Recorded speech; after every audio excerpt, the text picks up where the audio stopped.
No, City Hall is basically closed down. There's no activity going on. I think that building is ripe for redevelopment.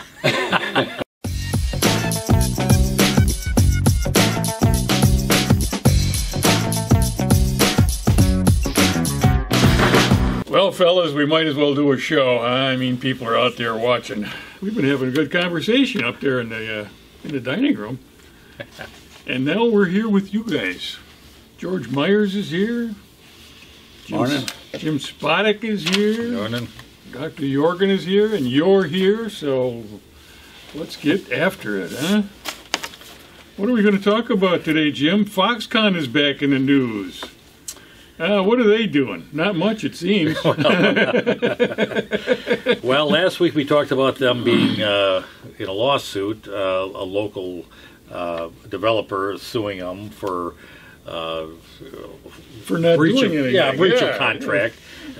This week, they apparently are negotiating with the state of Wisconsin, and there's going to be a newly developed contract coming out soon. But the people in Wisconsin, the negotiators, can't talk about it. Can't talk about it. Can't talk about it. I got a little video. You want to play it quick, and then we can talk about it? Absolutely. Let's play the video. Documents obtained by 12 News Investigates show the company and state are now on the verge of a new and smaller contract that will still include taxpayer incentives. The State's Economic Development Corporation telling Foxconn in mid-January about two incentive options it's willing to offer. The state, though, isn't making those proposals public. Our practice is not to comment on current conversations we're having with businesses. WEDC Secretary Missy Hughes at a recent event hosted by the Milwaukee Press Club. These things take time, and it's going to unfold on the timeline that it's going to unfold on. According to the documents we obtained, Foxconn has outlined the number and types of jobs it plans to fulfill over the next 5 years. But those numbers aren't public either. The company telling the state in November it's willing to agree to fewer tax credits in exchange for a flexible business environment. Locally, the village and county have already spent hundreds of millions of dollars on infrastructure. Foxconn, as part of that agreement, is expected to pay its full share of taxes beginning in 2023, no matter where the project stands. Normally, one would say that's a pretty ironclad backup. The problem is it's a big amount. It's a foreign company. And so, again, there are questions swirling around whether, if push came to shove, just how enforceable that provision is. My favorite was Missy Hughes from the WEDC. Well, things are moving forward. We don't know how fast, and we're not sure what's going to happen, but when it happens, it'll happen. That's right. And we can't talk about it. It's none of your damn business. That was great.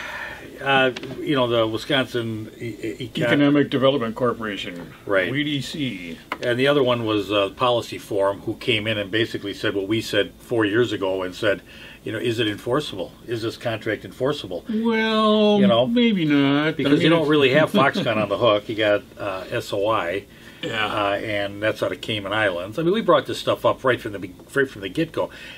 I guess my question would be: would Mount Pleasant, Racine County do the same things today if they knew what the outcome would be back then? Well, if you asked them, I'm sure that they would say, oh, absolutely, absolutely. But they wouldn't. No. No way they would. No. There'd probably be more opposition from the people whose homes were being taken, because they would have more ammunition, so to speak, in opposing the takeover.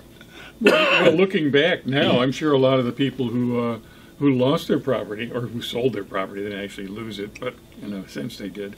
But they probably now, in retrospect, say, "No, I wouldn't sell my land, so you could do that."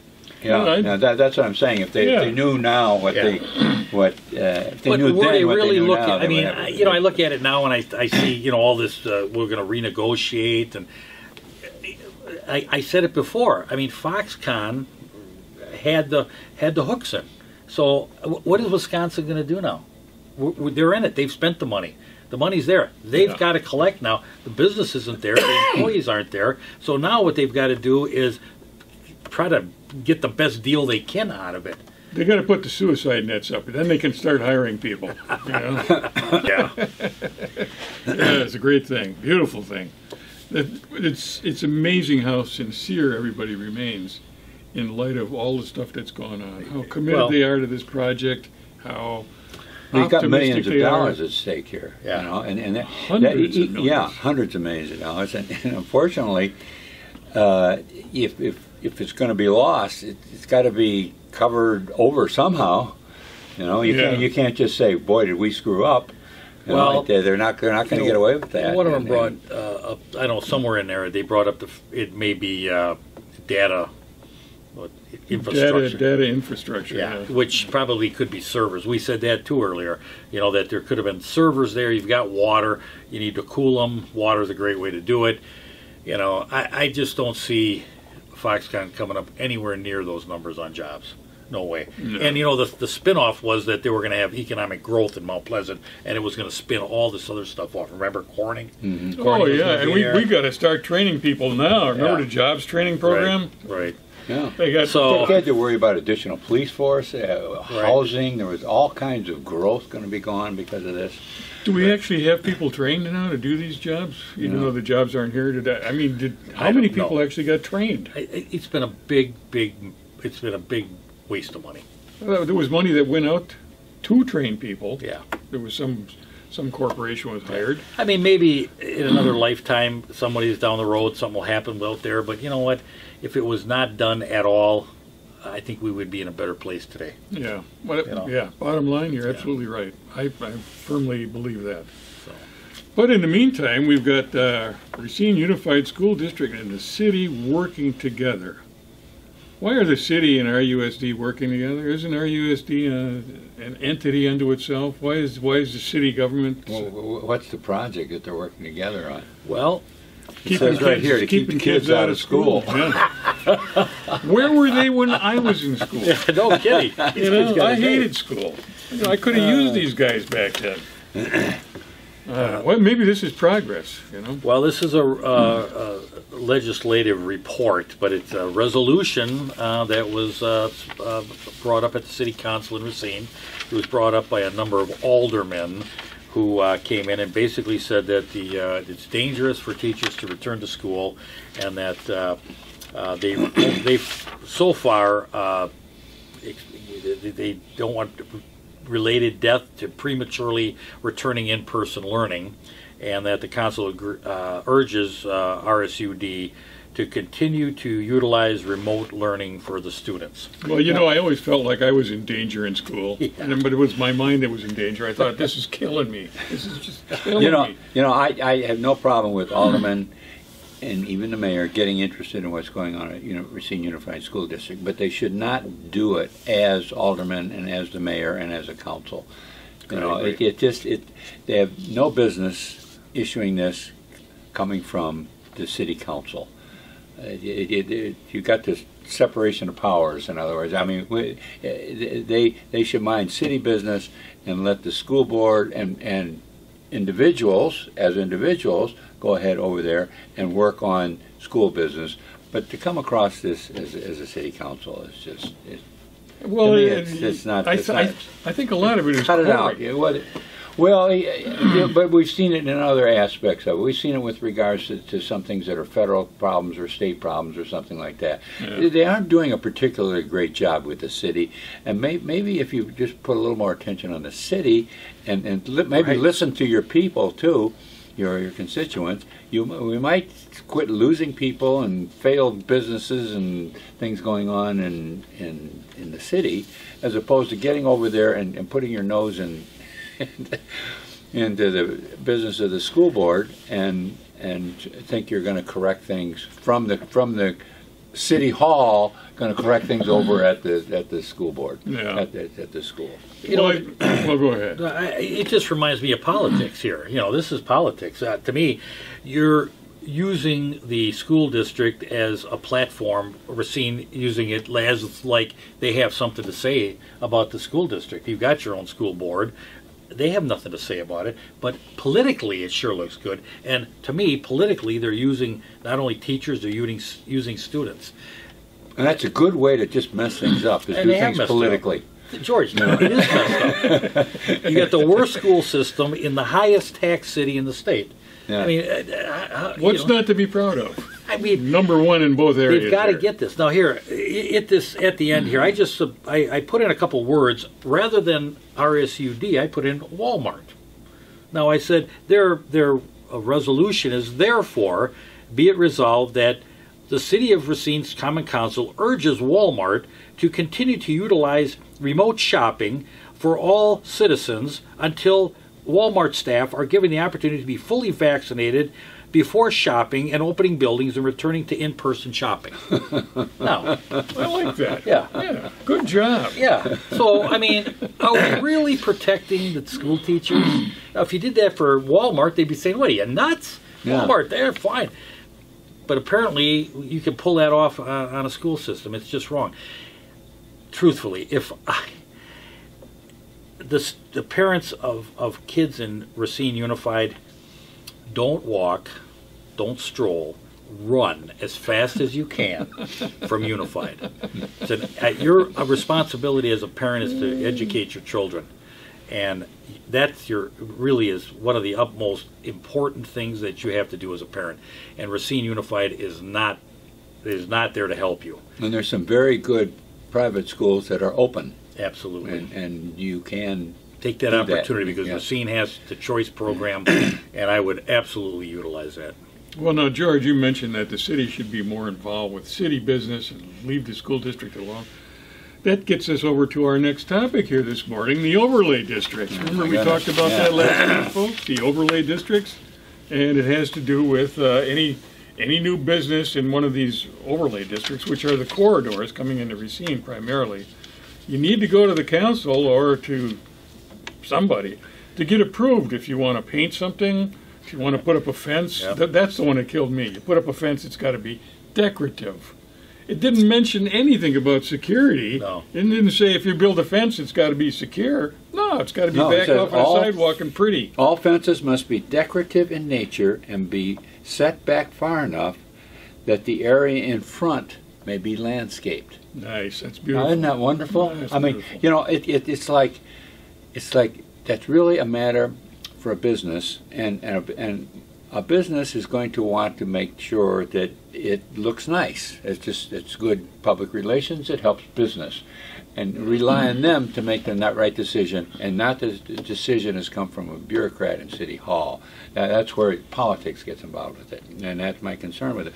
And the other thing is the way they couch this thing to make it look like it's something other than bureaucratic involvement and messing around with the private sector. They call it vision. This is what Corey Mason says. It's good for the city to have vision in these areas. That's all we need. You sure he's not talking about hallucinations there? Yeah. That's probably what he should be saying, right? Also good for developers who have an idea which uses are acceptable for each property area. So this vision is going to make sure that the business coming in has the proper acceptable use idea, proper acceptable idea of the way it's going to be used. I think overlay that's a good term, because you get businesses coming in. Boy, you're building up some heat. You're going to create a fire. You're going to really get this city going. And what do you do when you got a fire that's burning? You put something on top of it to smother it. Yeah. That's the overlay. Yeah. That is the overlay. That's kind of the way this overlay is going to work. Like wet sawdust. The word comes from you've seen it before, where you've got a map of something or something, and you overlay a grid work or something like that to show how things are divided up. That's where the word comes from. But they've added new meaning to this word overlay, and it now has become bureaucratic interference with what's going on in a particular area. Newsflash, nobody's coming to Racine. Yeah. I mean, now you just laid out another, obstacles Just in different another. corridors. That's a good way to put it. It's just another obstacle. It's another layer of bureaucracy to get through that's overlaid over the other layers of bureaucracy that are already You're there. worried about the teachers going back to school, but this bringing business and bringing more tax dollars or the tax base to increase the tax base with business. That seems to be let's just keep laying overlays on it. Well, how does this work out here? They're talking about This is a proactive action that creates a base standard that can articulate the city's vision of an area to developers and property owners in advance. Haven't we had a couple of developers here just recently? I mean, we had these big projects announced, and they found out what the city's vision was. Yeah. Once it was articulated to them, Yep. it was like, I don't think we can work with you. There's a little too much vision in these projects. Well, it's a control factor. You know, there's a control factor here. I mean, that's what you got here at City Hall now. It's more control than it is actually like, you know, letting enterprise and capitalism, you know. Well, I remember the first vision for Machinery Row. Yeah. They were using a town in Oklahoma or someplace, you know, right. As their vision and how we're developing this waterway, you know. Yeah. And you saw what happened to that vision. Now, I tell you what, they're using it now for useful gravel storage, right? Snow dump. Snow dump. Oh, okay. Yeah. And it's going to melt and go right into the river. Yeah, that's right. Yeah, beautiful. I mean, since the lake shore has been eroded and messed up down there, and they got big piles of broken up cement, there's no place to put the snow now down there by the lakefront. So, So Machinery now Row is you a go good- drive yeah, down there to you go. $15 million. Marquette Street, you'll see huge piles of snow now. That's a beautiful thing. I tell you, it's such a shame, and we've seen these visions interrupting good possible developments here in the city, possible growth, possible. Yeah. You know, What if they would have activity. left Machinery Row alone? Never even come up with the name Machinery Row and never focused on developing it. Just left it alone. What do you think would be going on down there? well, we have 12 businesses going on down I there. think they'd still be in operation. Probably still You know, have things that. move on. I mean, you know, Probably as time still goes on, paying taxes. you know, and the buildings were in, you know, all of a sudden they were going to be developed. Then all of a sudden they had to be taken down because they were dangerous. I mean, come on. Yeah. You know, they're 100 years. They're 100 years, and within 3 years they go from being developed to being destroyed. Being historically significant. Yeah, to they being were dangerous. classic buildings Yeah. too, and Oh, boy, yeah. I tell you what, I think that was probably a pretty good description. But see, if you that's the look at all wood was manipulation, taken though. out of That's it. the manipulation with the city. So now it's like, well, we need to, you know, we screwed up. We had this straw man come in and the whole mess. So now we gotta shift the whole thing over. They have to be destroyed because they're in bad shape now. We've had professionals go in there and look at that. It's all BS. It's all BS. And they feed that to the paper, and the paper laps it up, and away they go. Well, they're looking for news, you know, and Yeah. if you can get it, doesn't matter where you get it from. Apparently not. And the city Oh, I seems to see be like a some- good yeah. source of it. Yeah. Well, the city, it's like a press release from the city. But anyway. Yeah, it's beautiful, beautiful interaction between the press, the media, and the city. Glad we're not part of the media. Well, I hope my concern is that are people buying it. You know, I'm afraid Americans might be awfully gullible.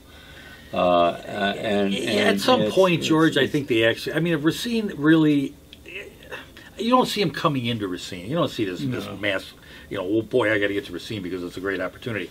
I think you see people actually leaving Racine. We've seen that in the last 20 years.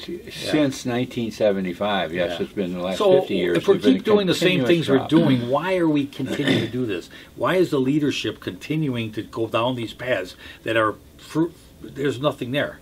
Well, if you notice, and George, I know you've noticed because you've talked about that specifically, it's not aimed at producing anything. It's primarily aimed at tourism, entertainment, you know, that kind of stuff, local commerce. But the city became a good city. It became a strong, economically powerful city because it was doing trade with the rest of the country and actually with the rest of the world. We had a lot of manufacturers here that were producing products. They were selling them at a profit, and the profits were coming back to Racine, and we had a strong economic base, a very strong economic base. Now most of that is gone.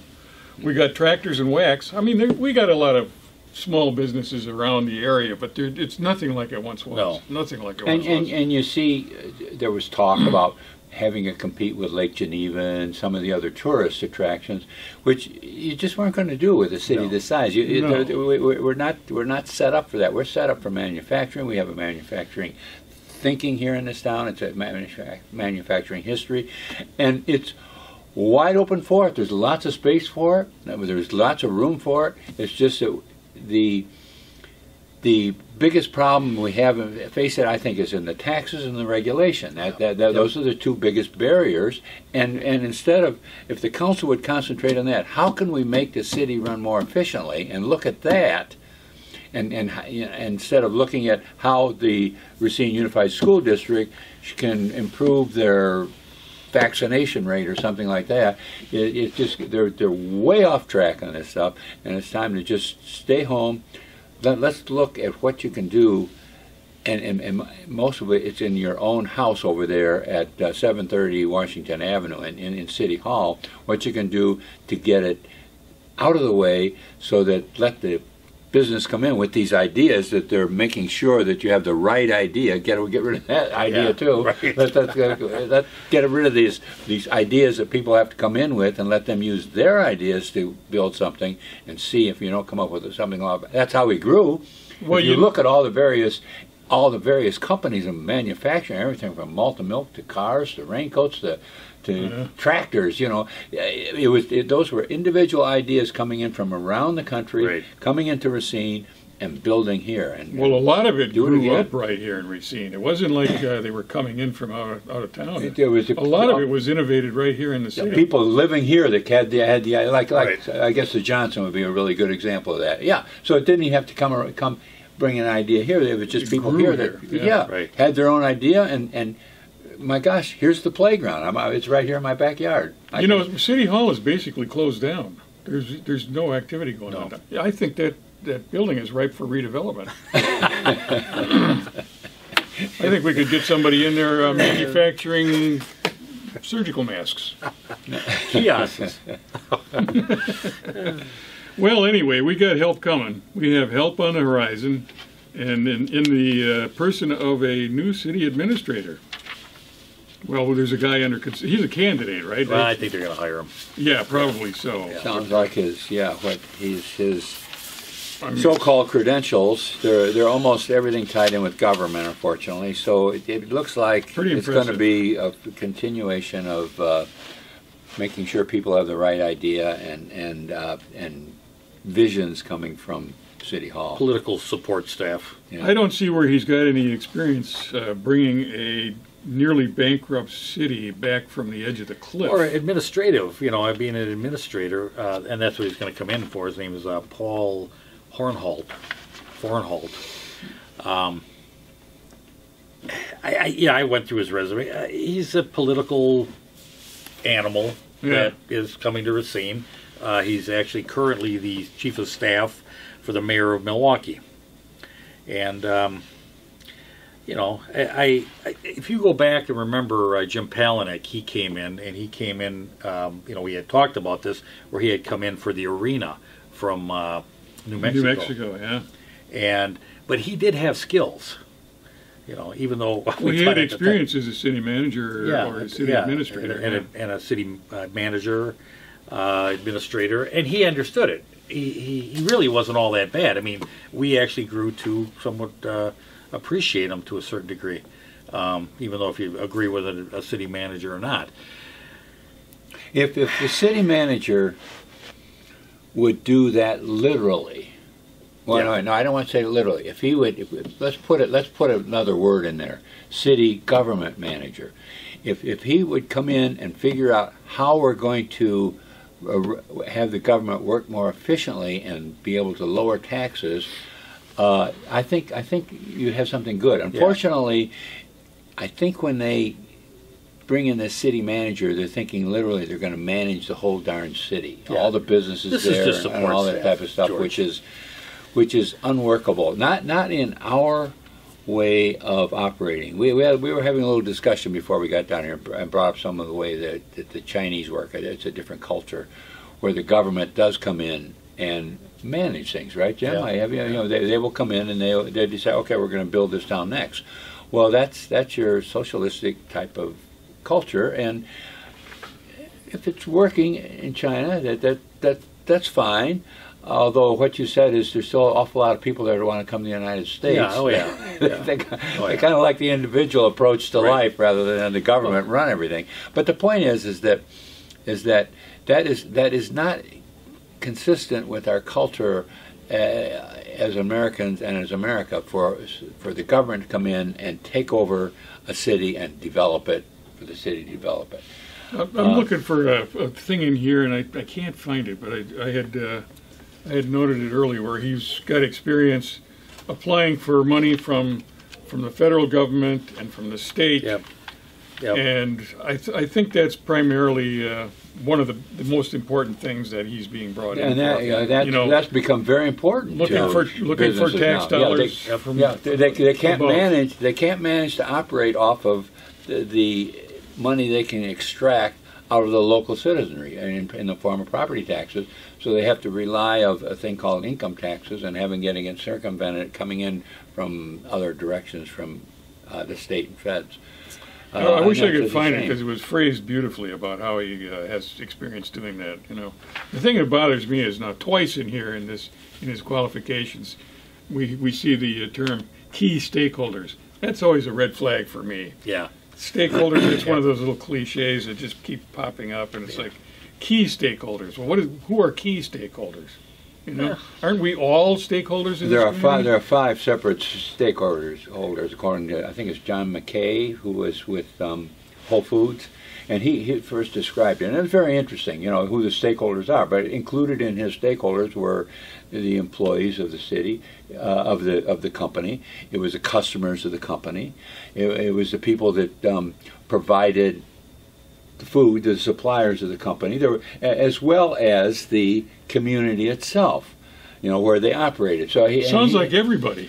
Well, that's right. There were, it was more than just the stockholders, and that's what that was a very interesting in his conversation, because he was discussing it with the Reason magazine, and the libertarians objected to that, because some of the libertarians saying, no, your only stakeholders are your stockholders, and McKay was saying, no. My employees are stakeholders. My customers are stakeholders. My suppliers are stakeholders. This is how government should operate. The environment are stakeholders. There's a lot of stakeholders. See, stakeholders they see are people with money that we can extract to plug into to make myself, to gain some political clout using the stakeholder. That stakeholder isn't the guy that works at 7-Eleven. That's not the guy they're worried about. That's not a stakeholder. It's just a term that makes my skin crawl for some reason. And that's the problem. That's the problem with government, They don't look at stakeholders as citizens. They look at stakeholders as, how do I gain political clout to move me up to the next level of government? And I think Corey Mason's a perfect example of that. Well, I think Corey probably knows this guy from... Oh, I'm sure this is well. These are all... Here it is, Doc. Here it is. Assisting city departments in identifying, applying, and competing for state and federal grants. Yeah, exactly. You were looking for that. Well, I was looking on the wrong piece of paper. It's the first page. It's the one that's got his name at the top. Well, that's this one, isn't it? No, look for Fall Hornholt. I don't have that. Page 2. I don't have that. No. You got 2 pages. Oh, you got 2 pages. He's got 2 pages of the second page. Oh, is that what happened? That was a producer error. Oh, for crying out loud! No one. You sabotaged me, Spike. But it was there, Doc. It was right. It was right. And that's probably that one little line there. Yeah. We have a 2-page document here. Lots of things, and that probably one little line there is most important. Yeah, exactly. When it comes to the way government operates. This is a guy that can chase the bucks. Yeah, exactly. Which turnip can suck the blood out of? Stay away from the DNR. We've already tapped them out. Yeah, right. They're kind of pissed. Scenery Row handle them. You leave the DNR alone. Yeah, I don't think you're going to get anything out of Mount Pleasant either, do you? They're kind of tapped out, so... But I'm sure there's money out there to be had. And I think we ought to go chase it. What do you think? All right. Yeah, we're going to call it a day. Did we cover our agenda today? Yeah, we pretty much covered it. It was a good day. And we hope the rest of your day is wonderful. And that you come back and see us next week. If you don't freeze to death, it's supposed to be getting cold again this week. We're going to get, as this program is airing, we're into another deeper freeze. The temperature is falling. Yes. Yeah. But anyway, have a pleasant day. Thanks for being here.